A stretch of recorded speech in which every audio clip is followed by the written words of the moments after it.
जय श्री राम। नमस्कार। India speaks daily में आपका स्वागत है। इंडिया स्पीक्स डेली अर्थात no left no right, only Sanatan voice, और मैं हूं आपके साथ संदीप देव। अयोध्या की ये संघर्ष गाथा अभी ताला खुलने की कहानी पर पहुंची है और आज के इस अंक में मैं आपको जो ताला खुलवाया गया, मंदिर पे जो जड़ा हुआ ताला था 1949 में, जहां भगवान प्रकट हुए या प्रकट कराए गए, उसके बाद जो उस पर ताला जड़ा गया, वो ताला जो खुला उसने पूरे देश की राजनीति बदल दी। और वो ताला खुला इसलिए आज हमें राम मंदिर मिला। तो हर घटनाक्रम एक दूसरे से जुड़ा हुआ है। मंदिर प्रकट, मूर्ति प्रकट हुए इसलिए हिंदुओं का अधिकार स्थापित हुआ, फिर ताला खुला, फिर हिंदू को पूजा पाठ शुरू हुआ, अधिकार स्थापित हुआ। ताला खुला इसलिए बाबरी ध्वंस हुआ तो फिर आज मंदिर हमें मिला। ये सब एक क्रम है। तो आज ताला खुलने की कहानी मैं आपको सुनाऊंगा। आज के इस अंक को मैं युद्ध में अयोध्या से लूंगा। वो पुस्तक आपको डिस्क्रिप्शन में मिल जाएगी, आप ले सकते हैं वहां से, kapoth.in से। इस श्रृंखला को जो लोग भी प्रायोजित कर रहे हैं उन सबका हृदय से धन्यवाद। आज के इस 21वें अंक को हम 21वें अंक में पहुंच गए हैं। आप सोचिए, यात्रा हम और आपने 0 से शुरू किया, 1 से, और 21वें अंक पे पहुंचे हैं। दिनेश अंबाजी जोशी जी ने इसको प्रायोजित किया है। दिनेश अंबाजी जोशी जी को मैं धन्यवाद करता हूं हृदय की गहराइयों से। और उन्होंने इसे अपने माता पिता श्रीमती गोमती देवी अंबाजी पुरोहित और अंबाजी इसराजी पुरोहित, उन दोनों के नाम से इसे प्रायोजित किया है। उनके माता पिता को मेरा प्रणाम है। आपका पुत्र धर्मार्थ काम कर रहा है, धर्म के लिए काम कर रहा है, आपको बहुत बहुत बधाई हो। तो आज के इस एपिसोड में ताला खुलने के पूरे चक्रव्यूह को बताया जाएगा कि ताला खुलना इतना आसान था क्या? तो आसान था। तो फिर 49 से 86 यानी करीब करीब 40 आपको करीब करीब 40 साल तो ताला खुल क्यों नहीं गया? तो उसके लिए बड़ी चक्रव्यूह रचे गए। तो उस चक्रव्यूह की कहानी मैं आपको बताऊंगा। आप लोग वीडियो को लाइक कर लीजिए, चैनल को सब्सक्राइब करिए, बेल आइकन घंटी का बटन दबाइए और सब्सक्रिप्शन ऑल करिए, ऑल का बटन दबाइए ताकि आपको सारा नोटिफिकेशन मिले। ज्वाइन बटन से चैनल को बचाए रखिए। आपका चैनल है, सांस्कृतिक लड़ाई लड़ने वाला चैनल है। और जो भी सत्यनिष्ठ सनातनी हैं, जिनको इंडिया स्पीक्स डेली की पत्रकारिता पसंद है, वो प्लीज, कंटेंट का एक छोटा सा मूल्य है। और आजकल तो कई लोग, कुछ लोग कह रहे हैं कि हम किसी खलीफा को सुनने आते थे यहाँ। तो कंटेंट का एक छोटा सा मूल्य है, 100 रुपीज पर मंथ का, उसको जरूर चुकाइए। और जिनको यहाँ की पत्रकारिता पसंद नहीं हो, प्लीज मत चुकाइए। तो मैं लौटता हूँ इस प्रोमो के बाद।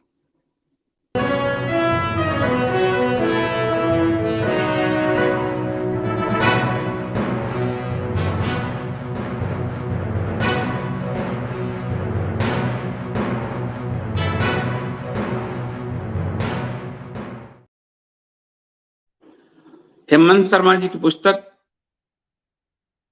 लाइट चली गई है। हाँ, आज लाइट बहुत जा रही है। और श्वेता जी ने कहा था, श्वेता पुरोहित जी ने, जो कल दोपहर 3 बजे आएंगी, 3:15 बजे, कि आज आपके जीवन में लाइट बहुत अप डाउन होगा। तो हेमंत शर्मा जी की ये पुस्तक युद्ध में अयोध्या सबके पास होनी चाहिए। ये आपको कपोत पे मिल जाएगी। मैं आज का ये अंक उसी से ले रहा हूं। उन्होंने कुछ क्वेश्चन उठाए ताला खुलने से पहले। क्वेश्चन नंबर 1, क्या आपने कभी सुना है कि आजाद भारत में किसी अदालत के फैसले का पालन महज 40 मिनट के अंदर हो गया। स्वतंत्र भारत में किसी भी अदालत के फैसले का निर्णय सिर्फ 40 मिनट में हुआ, आज तक का इतिहास है।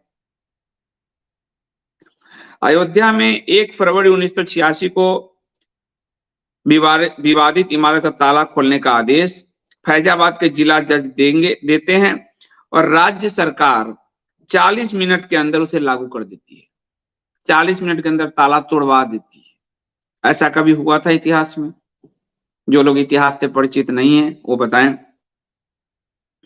शाम 4:40 पे फैसला आया और 5:20 पे ताला तोड़ दिया गया। अब आप सोचिए यहाँ क्या होता है कि मजिस्ट्रेट अदालत है, जिला अदालत है, उसके बाद हाई कोर्ट, सुप्रीम कोर्ट, कितनी लंबी प्रक्रिया है।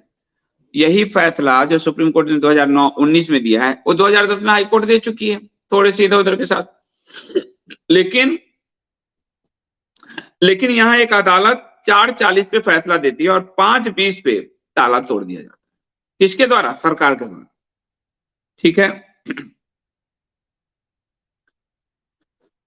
और ताला के लिए, ताला खोलने की अर्जी जो लगाते हैं उनकी पृष्ठभूमि जान लीजिए। वकील हैं उमेश चंद्र पांडे और वो कांग्रेस के होते हैं। उत्तर प्रदेश में कांग्रेस की सरकार होती है और केंद्र में भी राजीव गांधी की कांग्रेस की सरकार होती है। केंद्र में कांग्रेस, राज्य में कांग्रेस। और ताला खोलने की अर्जी लगाने वाला भी कांग्रेसी वकील उमेश चंद्र पांडे जी, उनका बहुत सम्मान है, बहुत सम्मान है। और उनके एक भाई, उमेश चंद्र पांडे जी के एक भाई बाबरी विध्वंस करने में भी नायक रहे, तो बहुत सम्मान है उस परिवार का। दूरदर्शन की टीम ताला तोड़ने के लिए पहले से वहां, मतलब कोर्ट उधर फैसले सुना रही है, देगी, और दूरदर्शन की टीम को पहले से भेज दिया गया कि यहां ताला टूटेगा, जाइए, पहले से तैनात है। और उस समय कोई समाचार चैनल नहीं था, सिर्फ दूरदर्शन था। और सिर्फ दूरदर्शन था, फैजाबाद में दूरदर्शन का केंद्र भी नहीं था। टीम कैमरा लेके लखनऊ से आई थी, 3 दिन पहले से डटी हुई थी, यानी 3 दिन पहले से पता था कि ये चीजें होने वाली। और ताला टूटने की घटना उस शाम 1 फरवरी 1986 की शाम पूरे देश में दूरदर्शन ने दिखाया। राम का माहौल बना। और वही वो दौड़ है, ध्यान दीजिएगा, इसको ऐसे सिर्फ नहीं जोड़िए किताब से तरफ। वही वो दौर है कि जब रामायण शुरू करवाया गया दूरदर्शन पर। राममय वातावरण बनाने के लिए रामायण शुरू करवाया गया दूरदर्शन पे, वही राजीव गांधी की सरकार। तो राममय वातावरण क्रिएट हुआ। वही वो समय है जब 40 मिनट में कोर्ट के फैसले दिलवा के ताला तोड़ दिए गए। पूरे देश में उसको दिखाया गया दूरदर्शन पे। 3 दिन पहले से दूरदर्शन के कैमरामैन डटे हुए थे वहां। और उत्तर प्रदेश के तब कांग्रेसी मुख्यमंत्री थे वीर बहादुर सिंह, और राजीव गांधी के भाई थे अरुण नेहरू, मामा के बेटे थे, शायद मेरे भाई हैं, मौसेर मेरे भाई। वो डायरेक्ट मुख्यमंत्री के संपर्क में थे और वो आंतरिक सुरक्षा के मंत्री थे, वो डायरेक्ट उनके संचालन में थे।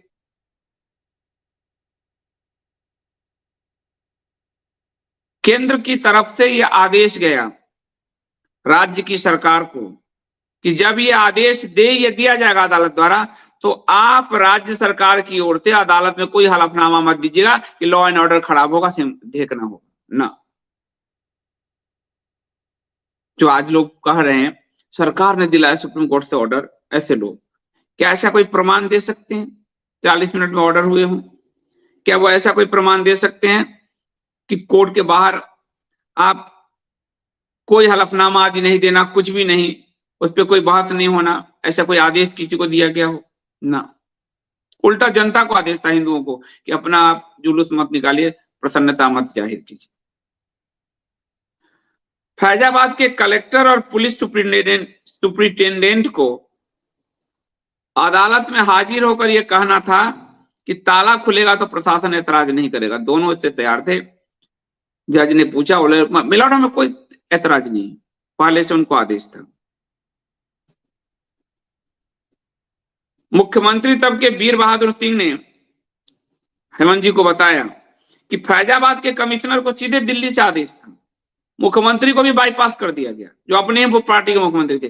सीधे फैजाबाद के पुलिस कमिश्नर को दिल्ली से आदेश था, यानी राजीव गांधी सरकार के आदेश थे, अरुण नेहरू के आदेश थे कि आप लोगों को कोर्ट में कोई हलफनामा नहीं देना है। वो पूछेंगे जज कोई ऐतराज तो नहीं है कि ताला खुलवा दें, तो आप लोग कहेगा कोई ऐतराज नहीं। उसके बाद मुख्यमंत्री को अरुण नेहरू ने फोन किया कि ज्यों ही अदालत का ऑर्डर आएगा इसको फौरन लागू कराइए, डिले 1 मिनट भी नहीं होनी चाहिए। और उसके बाद राजीव गांधी ने सीधे मुख्यमंत्री को फोन किया, सीधे सीधे निर्देश दिए कि इसको जल्दी काम को अंजाम दीजिए। 37 साल से ये मामला जो लटका था, वीर बहादुर सिंह को ये लग रहा था अरुण नेहरू के थ्रू राजीव गांधी ऑर्डर दे रहे थे, तो 37 साल से जो मुद्दा लटका था वो सिर्फ 2 दिन में हल हो गया। फैजाबाद के जिला जज थे तब कृष्ण मोहन पांडे। उन्होंने मजिस्ट्रेट आईपी पांडे और एसएसपी करमवीर को कि उस मौखिक गवाही, लिखित भी नहीं, को आधार बनाकर निर्णय दिया, जिसमें उन्होंने कहा ताला खोलने पर हमें कोई परेशानी नहीं है, लॉ एंड ऑर्डर हम कंट्रोल रखेंगे। लिखित भी गवाही नहीं हुई। और बाद में यही आईपी पांडे और उत्तर प्रदेश के अतिरिक्त मुख्य सचिव और करमवीर सिंह पुलिस महानिदेशक बने। इनके इस बयान के कारण कांग्रेस सरकार ने इनको इनके महकमे में जो सबसे हाईएस्ट पोस्ट है वहां तक बैठे हुए। मुलायम के अधिकारी नृपेंद्र मिश्रा द्वारा प्रिंसिपल सेक्रेटरी हिंदुओं पे जो गोलीबारी हुई, उसका इनाम मिला उसको। भारत के वर्तमान प्रधानमंत्री के पीएमओ में जगह मिली और मंदिर निर्माण ट्रस्ट के प्रमुख के रूप में जगह मिली। और जिन्होंने ताला खुलवाने में जज के आदेश, जज ने कहा कोई कानून व्यवस्था की स्थिति तो नहीं आएगी, तो जिन्होंने कहा बिल्कुल नहीं आने देंगे, ऐसे को इंदु प्रकाश पांडे उत्तर प्रदेश के अतिरिक्त मुख्य सचिव बनाए गए और करमवीर सिंह राज्य के पुलिस महानिदेशक बनाए गए। ब्यूरोक्रेसी वही है। कोई ब्यूरोक्रेसी से हिंदू हित में काम कराता है, कोई ब्यूरोक्रेट जो हिंदू के विरोध में गोली चलाता है उसको अवार्ड देता है। नेता का फर्क है, ब्यूरोक्रेसी वही है। जिस उमेश चंद्र पांडे की अर्जी पर ताला खुला था, वो आज तक कभी बाबरी मामले में पक्षकार ही नहीं थे, कभी पक्षकार नहीं थे। और वो कैसे बनाए गए उसकी भी बड़ी कहानी है रोचक।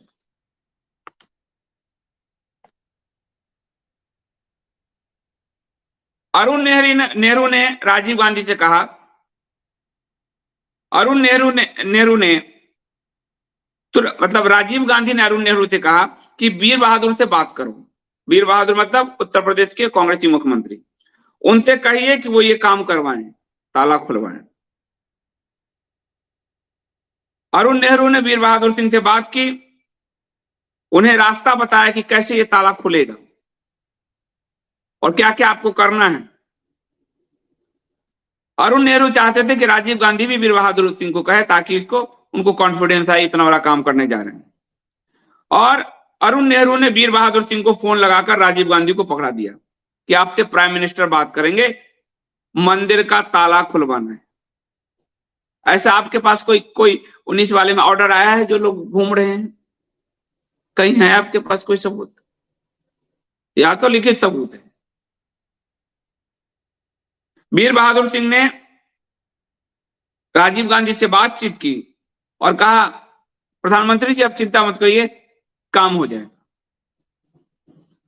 अब इसमें तो उमेश चंद्र पांडे पक्षकार थे नहीं, कहीं कोई पक्षकार थे नहीं, तो वीर बहादुर सिंह ने, अब आपको यहां पर बीएचपी का वो रवैया नजर आएगा, बीएचपी का बहुत बड़ा योगदान है, लेकिन वो रवैया नजर आएगा जिससे आपको पता चलेगा कि मंदिर जितना अटकेगा मेरा वोट उतना बढ़ेगा।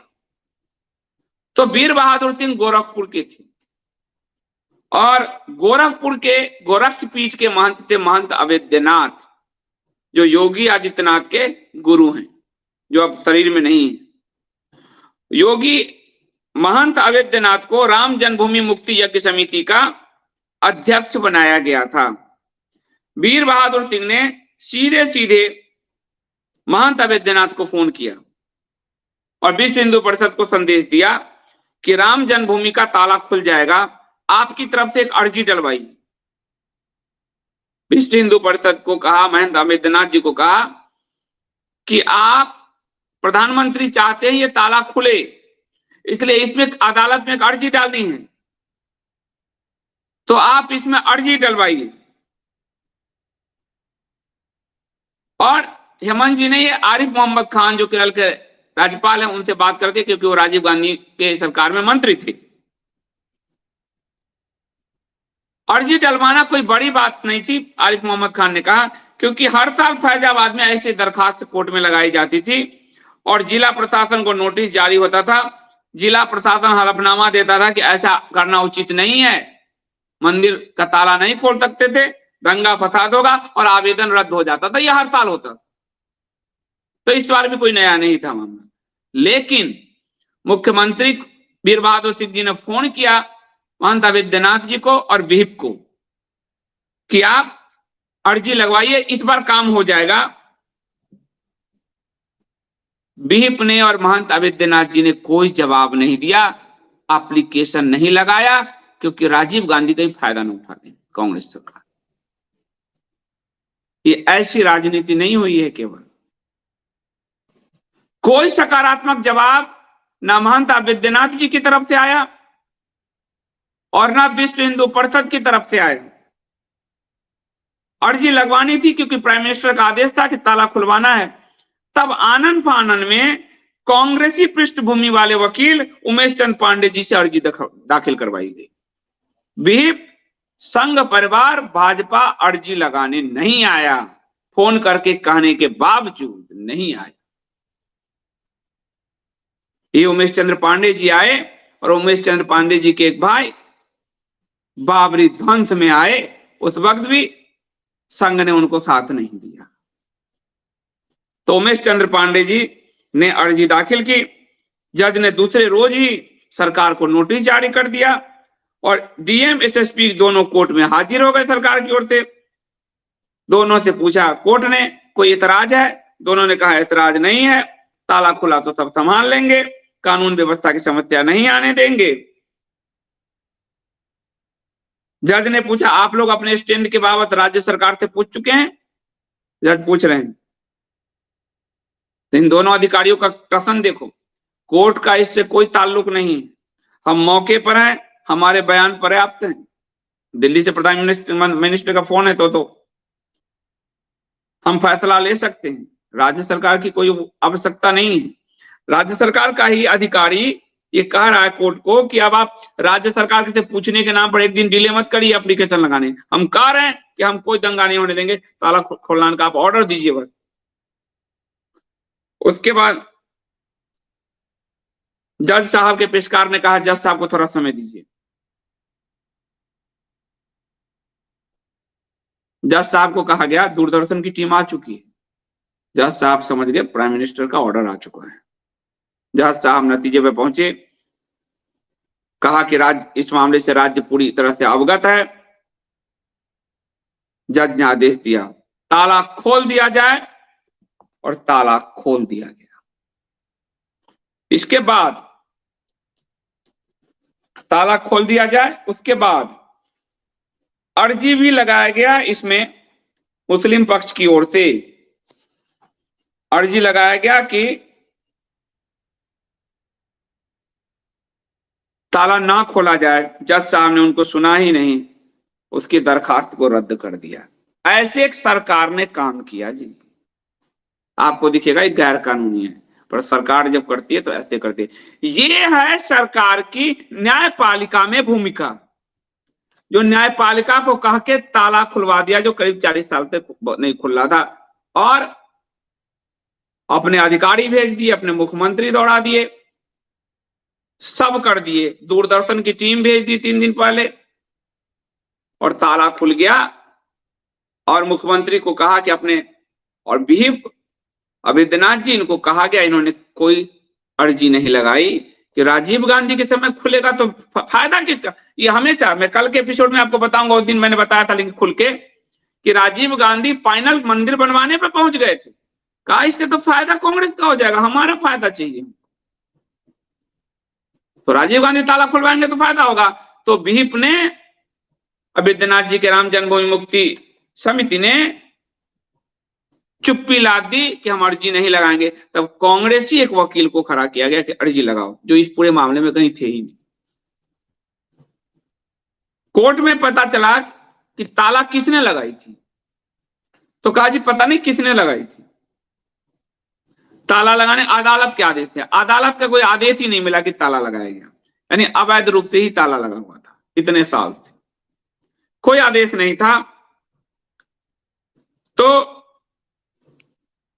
1949 में जब भगवान प्रकट हुए, उसमें यह प्रकट कराए गए, तो संपत्ति को कुर्क करके फैजाबाद के प्रिया दत्त राम को रिसीवर बनाया गया इसमें, और रामलला का भोजन राम चबूतरे के रसोई में बनाया जाता था। भोग लगाने के लिए संतरी जो है उस इमारत का ताला खोलता था, भोग लगता था और फिर संतरी बंद करता था। तो पूजा कंटिन्यू जारी थी। इसलिए हिंदू पक्ष जो शंकराचार्य जी, अभी मैं देख रहा हूं कुछ लोग मुझे पूछ रहे हैं, कुछ बड़े यूट्यूबर्स आदि ये पूछ रहे हैं कि कोर्ट में तो शंकराचार्य जी के वकील ने कहा बाबर ने कभी ये तोड़ा ही नहीं। तो शुरू से हिंदुओं का यही पक्ष था कि ये शुरू से हमारा मंदिर था, मस्जिद है ही नहीं, क्योंकि सब कुछ अंदर मंदिर है और हम पूजा कर रहे थे। इस टेक्निकल ग्राउंड को लिया और जज ने इसमें मदद की। 2010 के फैसले में इलाहाबाद के हाईकोर्ट के जज ने मदद की कि मुस्लिमों को साबित करने दीजिए कि वो मस्जिद बाबरी है। आप क्यों कहते हैं, आप तो मंदिर का दावा कर रहे हैं, जब वहां इतने दिन से मस्जिद में पार्टी नमाज ही नहीं हो रहा था, मंदिर है। इसीलिए उन्होंने कहा कि बाबरी ने तोड़ा, बाबर ने, इसके कोई सबूत नहीं कोर्ट के ऑर्डर में कहा गया। मुस्लिम पक्ष ने कहा कि मुस्लिम जज ने कहा कि मुस्लिम पक्ष ये साबित नहीं कर पाया कि बाबर ने तोड़ा। जो मैंने आपको किशोर कुणाल की किताब से बताया, साबित हुआ औरंगजेब ने तोड़ा। तो बाबरी पक्ष का पूरा मामला ही ध्वस्त हो गया।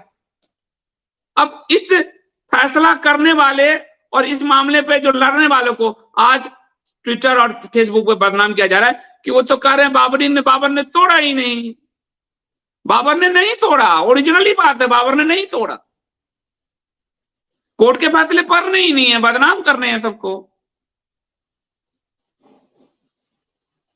तो हिंदू पक्ष जीता भी इसी कारण, क्योंकि वो दावा करता रहा ये शुरू से हमारा मंदिर है, मस्जिद है ही नहीं। तो इसमें रिसीवर बनाया गया, तो आपको फिर प्रमाण मिलेगा क्यों कह रहा।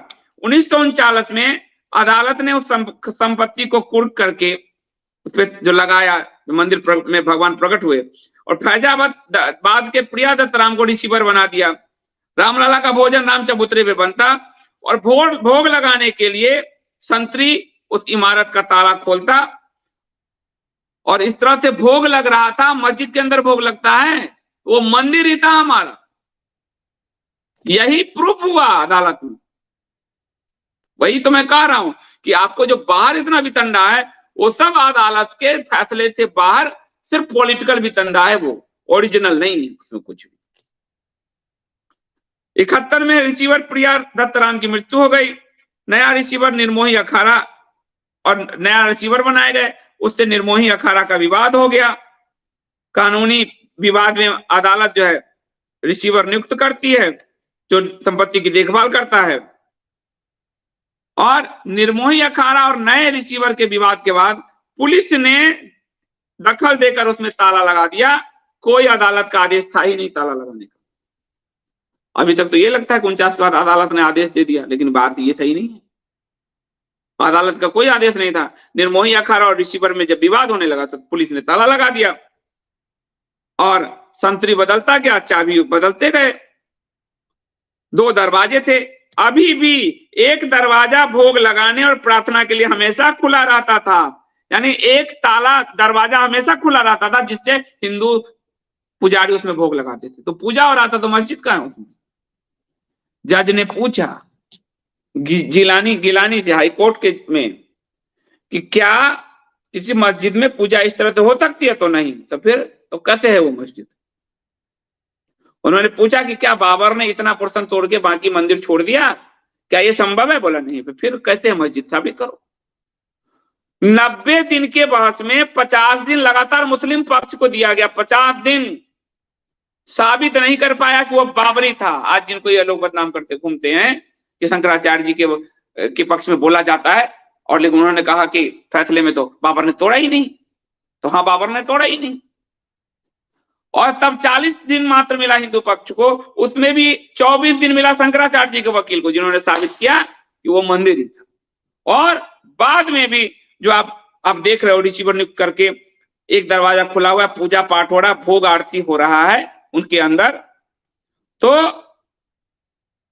एक दरवाजा खुला ही रहता था। तो इसमें पूरी तरह से ताले में कैद था ही नहीं। एक दरवाजे पे जो ताला था, बाद में वो राजीव गांधी की सरकार पे जो आपने देखा खुलवाया गया। जिला अदालत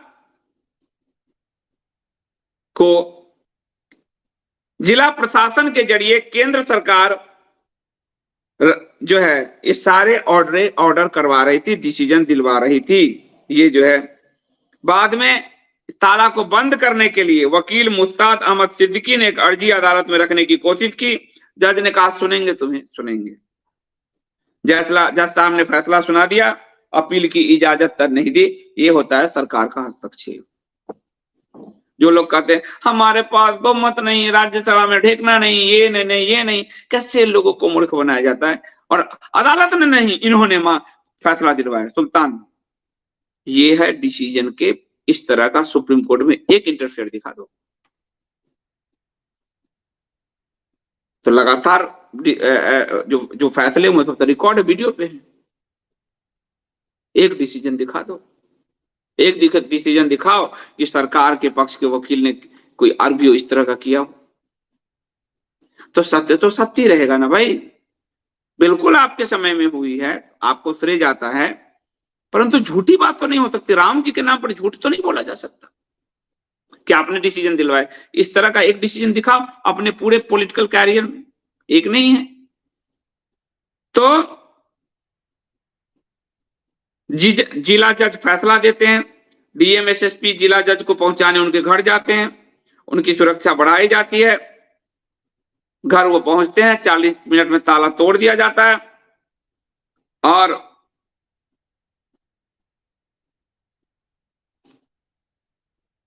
इसमें पांडे जी जो जिला जज हैं, उन्होंने 92 में एक किताब लिखी। वो लिखते हैं कि ये मैंने अपनी आस्था के लिए खोला। जज पे सवाल बहुत उठे। ये हाईकोर्ट के, इलाहाबाद हाईकोर्ट के फैसले में भी जिला जज पांडे जी पे बहुत सवाल उठे, और इनको प्रमोशन नहीं दिया गया हाईकोर्ट में, सिर्फ इस एक फैसले के कारण। वो भी बताता हूं। वो प्रमोशन दिलवाया सुब्रमण्यम स्वामी ने, उनको भी ये लोग आज गाली देते हैं। सुब्रमण्यम स्वामी को चंद्रशेखर सरकार में कानून मंत्री बने, और इस पांडे जी का प्रमोशन रोक दिया गया हाईकोर्ट में नहीं, मुलायम और बीपी सिंह की भाजपा वाली सरकार में। राजीव गांधी के बाद तो वही बने थे। इस जज का प्रमोशन रोक दिया। किसने ताला खुलवाए थे? बीपी सिंह की सरकार, उधर मुलायम की सरकार, बीपी सिंह भाजपा की सरकार। बीपी सिंह के बाद चंद्रशेखर की जब सरकार बनी, तब सुब्रमण्यम स्वामी ने एड़ी चोटी का जोड़ लगाकर इनका प्रमोशन करवाया, और प्रमोशन करा के उनको इलाहाबाद हाईकोर्ट में जज बनाकर लाए, और बोले यहाँ आपको ये सब जीने नहीं देंगे, उनको फिर जबलपुर हाईकोर्ट भेज दिया। सुब्रमण्यम स्वामी, इनको भी जो गाली देते फिरते, और बीपी सिंह की और भाजपा सरकार ने रोका। वहां के राज्य में मुलायम की सरकार ने रोका, यहाँ केंद्र में ये बैठे थे और मैंने करवाया। आप देखो जितने हिंदू पक्ष में फैसला दिया उसको कैसे दंडित किया इन्होंने। तो वो जज साहब जो कहते हैं आप सुनिए। जिस रोज मैं ताला खोलने का आदेश लिख रहा था, मेरी अदालत के छत पर एक काला बंदर पूरे दिन फ्लैग पोस्ट को पकड़कर बैठा रहा। वे लोग जो फैसला सुनने के लिए अदालत आए थे, उस बंदर को फल और मूंगफली देते रहे, पर बंदर ने कुछ नहीं खाया। वो चुपचाप बैठा रहा फ्लैग पोस्ट पकड़ के। मेरे आदेश सुनाने के बाद ही वो वहां से गया। फैसले के बाद जब डीएम और एसएसपी मुझे मेरे घर पहुंचाने गए, तो मैंने उस बंदर को अपने घर के बरामदे में बैठा पाया। मुझे आश्चर्य हुआ, मैंने उसे प्रणाम किया। वह कोई देवीय ताकत थी, शक्ति थी। भगवान भी जो भगवान का काम करना चाहता है उसको संकेत भेजते हैं। तो जज पांडे साहब को ये संकेत, जज कृष्ण मोहन पांडे जी को ये संकेत भेजा एक काले बंदर के रूप में, हनुमान जी की सेना के रूप में। और जो जिस 2019 के फैसले में जिस जज ने, गांगुली ने जो निर्णय दिया, उनकी बायोग्राफी पढ़ी, वो भी आध्यात्मिकता से, उनको भी उस तरह की अनुभूति हुई। वो लिख रहा है उन्होंने अपनी बायोग्राफी में, उनकी भी यही अनुभूति थी। उनका प्रतीक दूसरा है, पर उनका भी अनुभूति था कि ये ईश्वर ही करवा रहे थे, मैं नहीं कर रहा था। Justice Ganguly chief justice of India थे, और जो पांचों जज ने सिग्नेचर किए, उन्होंने अपनी बायोग्राफी में लिखा है कि जस्टिस गांगुली ने डिसीजन लिखे 19 वाले फैसले में, और बाकी 4 एक मुस्लिम जज भी हैं, उन्होंने पलट कर भी फैसले नहीं देखे, बस सिग्नेचर करते चले गए। पांचों ने सिग्नेचर कर दिए शामिल को। ईश्वर की कृपा हुई। तो संकेत मिलते हैं, उनके बायोग्राफी में भी है। तो इसी भक्ति भावना के कारण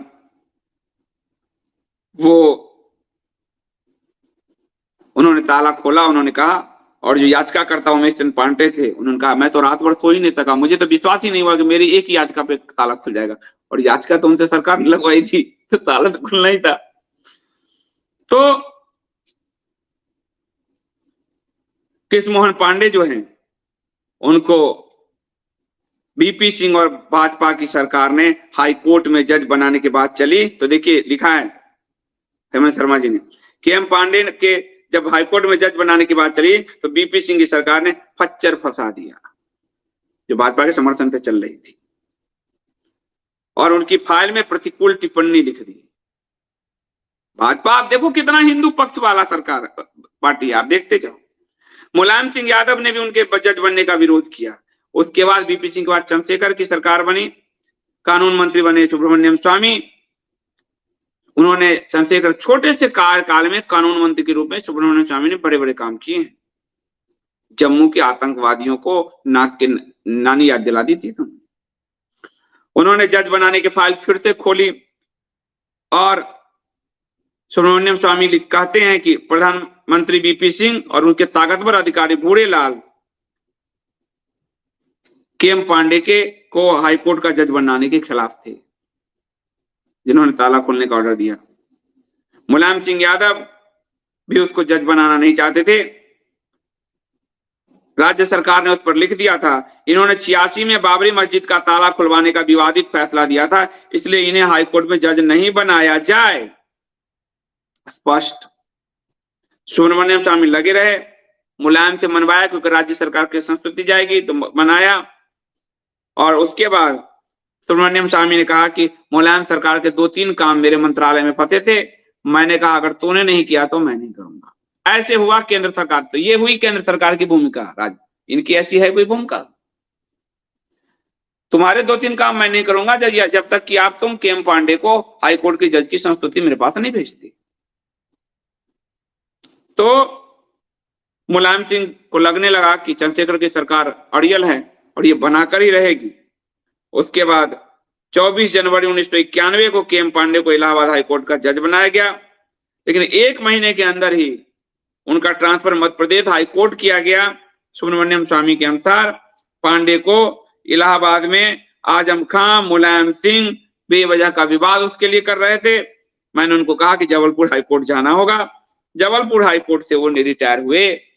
जो काम किया उसको जिसने इनाम दिया उसको आज भाजपा का IT सेल गाली देता है, और जिसने पच्चर फंसा दिया बीपी सिंह की सरकार के साथी वो मलाई खाता है। तो ये ही भारत का इतिहास है अजीब सा। और 35-36 साल से जब वहां कोई पूजा नमाज ही नहीं हो रही थी तो ये मंदिर ही था, ये साफ साफ कहा गया। तो ये पूरा मसला है। और राजीव गांधी ने जो ये किया वो शाहबानो का प्रकरण आपको मालूम है। शाहबानो के प्रकरण में एक शाहबानो नाम की जो महिला थी उसको जो गुजारा भत्ता पति को देने का सुप्रीम कोर्ट ने आदेश दिया, मुस्लिमों को नागवार गुजरा कि हमारा शरीयत लॉ बदलने का प्रयास है। जिसके बाद राजीव गांधी ने उसके फैसले को पलटा, और उस फैसले के पलटने से पहले 1 तारीख को, और फैसला शायद पलटा है 5 फरवरी को, उससे 4 दिन पहले ताला खुलवाया हिंदुओं का काम वाले किया राजीव गांधी की सरकार ने। जस्टिस पांडे जो हैं उनके साथ क्या क्या हुआ आप तो सुन ही लिया। पांडे को हाईकोर्ट के 2010 के फैसले में भी पांडे जी को बहुत ही गलतियां गिनाई गई है कि ऐसे ताला नहीं खुलवा सकता कोई जज, लेकिन सरकार ने खुलवाया। इसी से होता है। हाईकोर्ट ने, इलाहाबाद हाईकोर्ट ने इतना लंबा नोटिंग दिया है कि कैसे खुलवा सकते हैं, लेकिन उन्होंने खुलवाया क्योंकि सरकार पीछे थी। और साफ साफ इसमें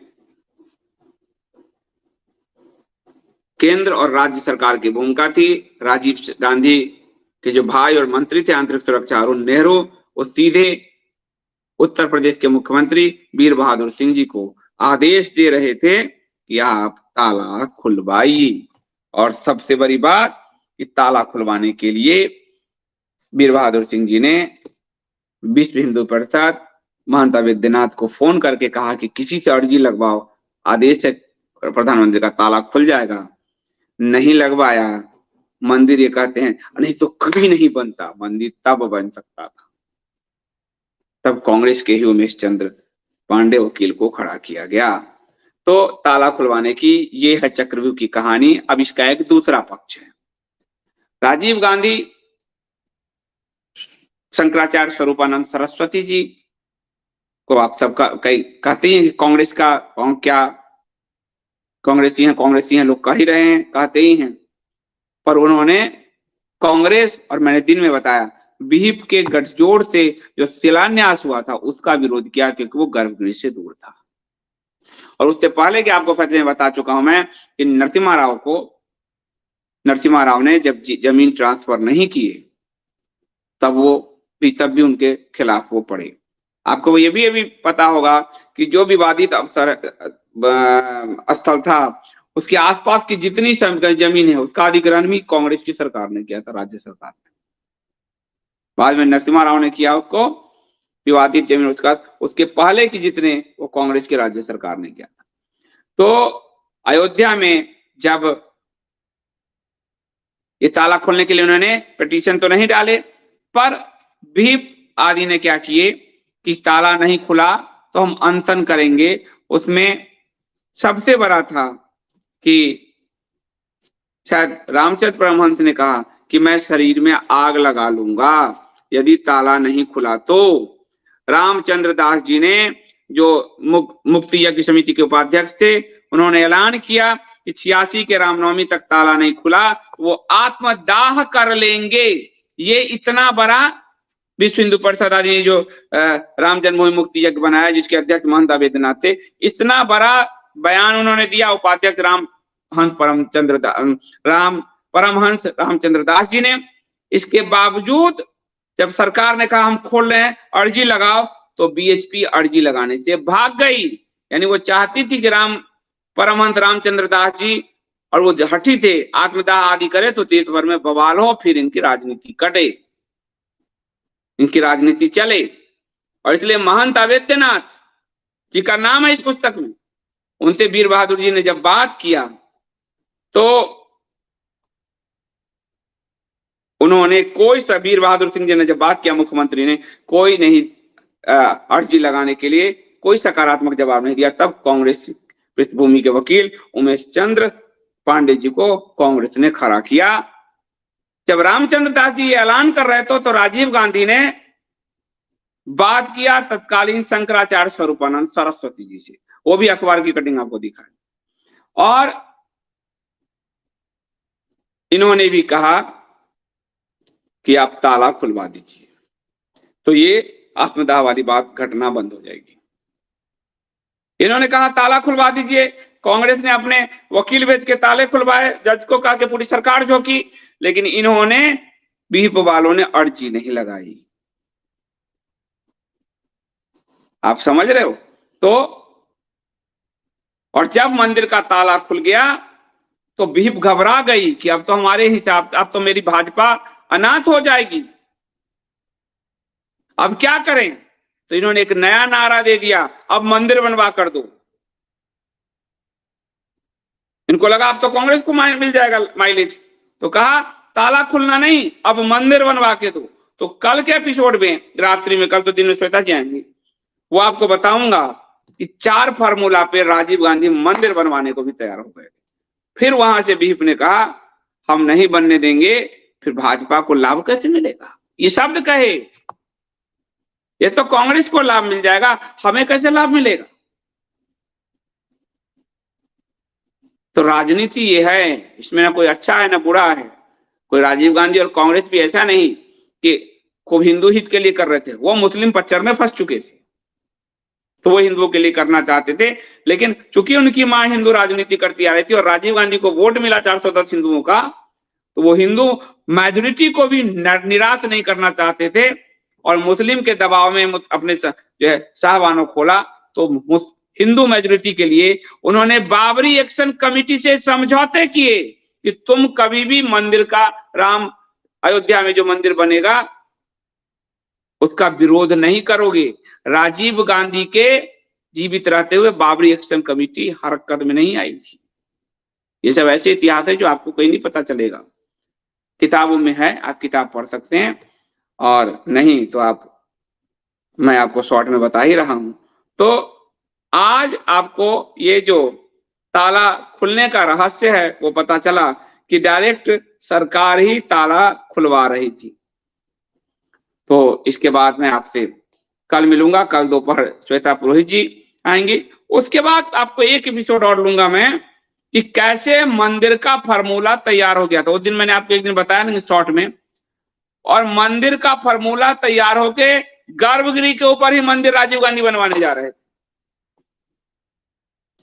फिर भी ने मना कर दिया कि फायदा हमें नहीं होगा। तो कल वो एपिसोड बताऊंगा बढ़िया से रात में। उसके बाद बाबरी विध्वंस बताऊंगा, विध्वंस में भी खुद पूर्व सरसंघचालक सुदर्शन जी का बयान दिखाऊंगा कि बाबरी की रक्षा करने के लिए संघ के स्वयंसेवक खड़े हो गए थे। इतिहास तो ऐसा है, इतिहास तो ऐसा है, इसलिए अब क्या कीजिएगा, खुद उन्हीं का बयान दिखा दूंगा आपको, बयान दिखा दूंगा।